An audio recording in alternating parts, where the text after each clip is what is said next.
Bienvenue chez Blue Moon et Baba Yaga. Aujourd'hui, je vous retrouve dans la série de la playlist Les Revues pour vous présenter ce jeu qui s'appelle en français Éveiller son intuition tarot, que je connaissais moi en anglais sous son titre original Mystic Monday ou Mystic Mondays. Je ne sais plus si c'était au pluriel ou au singulier, et j'avoue que je préférais ce nom, Mystic Monday. Je trouvais que c'était plus drôle et plus intéressant et plus parlant que ce titre Éveiller son intuition qu'on pourrait appliquer pour à peu près n'importe quel tarot.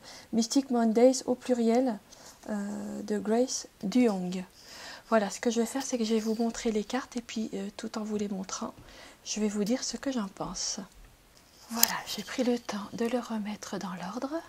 C'est quand même mieux pour une présentation. Alors, ce jeu-là, c'est un jeu qui, quand je l'avais vu à l'époque où il n'était pas encore traduit en français, je l'avais vu sur des chaînes anglo-saxonnes et j'avais été très attirée par sa gamme de couleurs, qui est complètement c'est complètement mes couleurs. J'adore. Il a un côté assez pop que j'aime beaucoup. Ça pète, c'est joyeux, ça se prend pas trop la tête. Et ça m'attirait énormément. Mais j'avais un petit peu résisté à l'idée de l'acheter.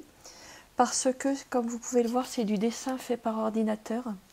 Avec un côté un petit peu froid, comme souvent les dessins faits sur ordinateur.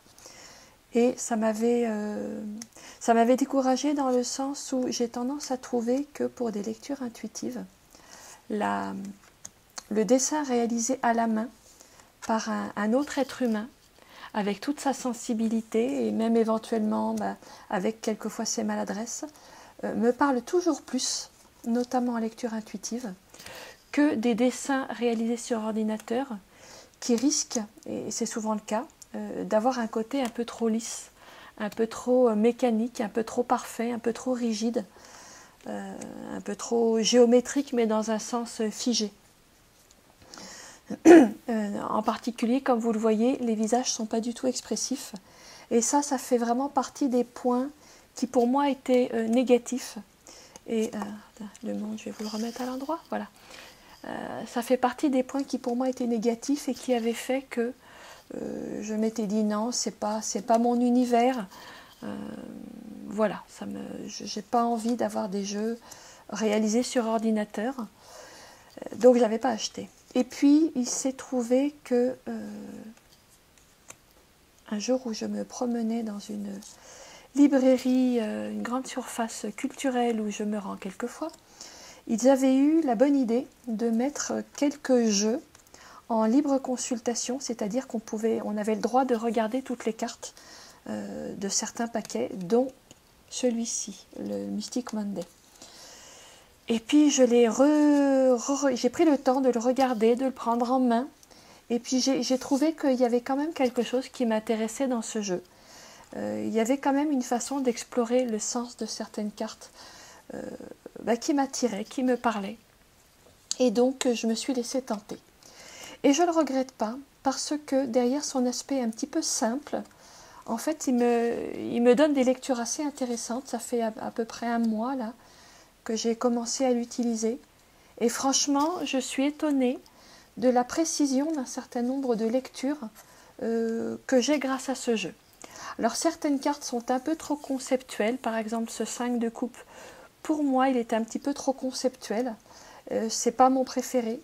Mais dans l'ensemble, j'accroche plutôt bien. Quand les représentations ne s'éloignent pas trop du Rider-Waite, finalement, je les trouve plus intéressantes que quand on a essayé de prendre des libertés qui finalement ne donnent pas grand-chose. Voilà, alors il y a des petites différences. Par exemple, ce 8 de coupe, les coupes sont devant le personnage, alors que dans le Rider-Waite original, le personnage va vers le soleil couchant, mais laisse derrière lui les coupes. Donc c'est une autre façon de comprendre le sens d'un certain nombre de lames. Mais c'est intéressant parce que ça m'oblige à me questionner et à regarder différemment les jeux. Après, j'ai quelques réticences sur la façon dont les figures ont été traitées. D'une part, les valets ou les pages sont devenus des princesses. Je peux comprendre que ça se fasse dans un désir d'une équité, puisque ça permet d'avoir d'une part les reines et les princesses et d'autre part les rois et les cavaliers. Donc une équité entre le masculin et le féminin dans la représentation du jeu. Donc je peux comprendre l'intention de retrouver une égalité, disons. Après, doit-on vraiment associer les princesses aux valets? Parce que chaque fois que dans un jeu de tarot, je vois que les pages, dans ce même souci d'égalité, ont été remplacées par des princesses. Enfin, c'est toujours les pages qui sont remplacées par les princesses, c'est jamais les cavaliers.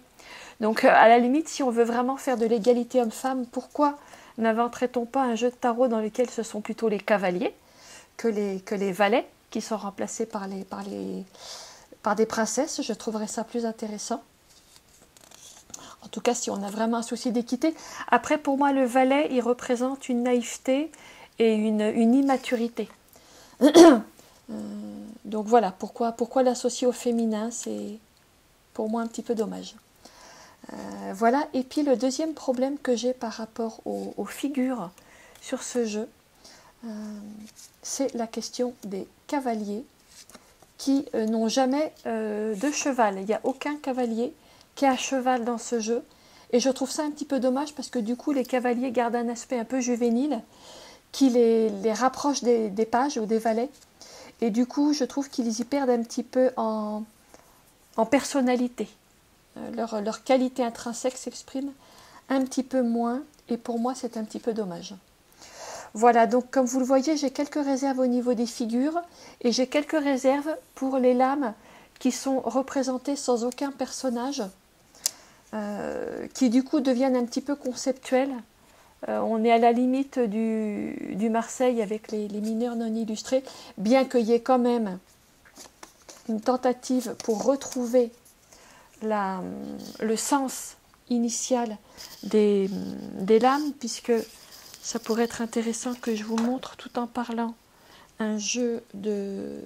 Ça pourrait être intéressant que je vous le montre, puisque l'illustratrice a quand même essayé de retrouver, tenez, c'est extra parce que je l'ouvre au hasard et on tombe en plein dessus. Alors ça, c'est un coup de bol.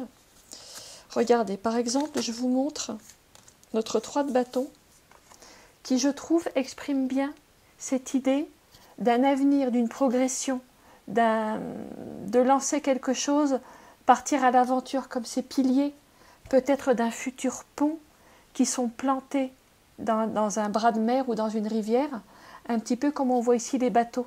Donc je trouve que même s'il n'y a pas le personnage, on a bien ici, dans cet exemple-là, illustré l'énergie que moi je ressens dans le 3 de bâton.